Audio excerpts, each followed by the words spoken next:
ဘောလန္တဒုက္ခပင်ကစားမေတ္တာပုံနေတုသင်္ကမမနောတရတိတဝေတံဘဝယန္တုဒုက္ခန္တက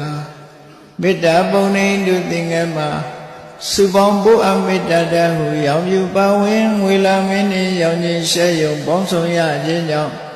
တဝေတံကျွေးမဲ့ဥသုံးလုံးစုံများစွာတတ္တဝါတို့မနောတရတိပြင်းမြတ်ဖြူစင်အေးကြည်လင်းသည့်ရေစဉ်ပြည့်တင်းစိတ်နှလုံးတည်ဟုသောရေအိုင်ကြီးအတွင်း၌ဒုက္ခပင်ကစားစင်ထာဝရအိမြကြည်သာတာယာပွင့်လန်းချမ်းသာဒုက္ခတည်ဟုသောကုမုဒ္ဒရာကြာပန်တို့သည်ဘုံလန္တဝန္တာရွှင်မြူဝမုံလူလျက်ကြည်နူးဝဲကြုံဖူးပွင့်ကြကုန်သည်ဖြစ်၍ဒုက္ခန္တကလေးအောင်လေးတဲ့ရောရှက်တင်ပြပိတိတိဟုသောယနံတို့သည်ဘဝယန္တုကောင်းစွာမဲ့သွေကြိုင်နိုင်၍နေကြပါစေကုန်တည်း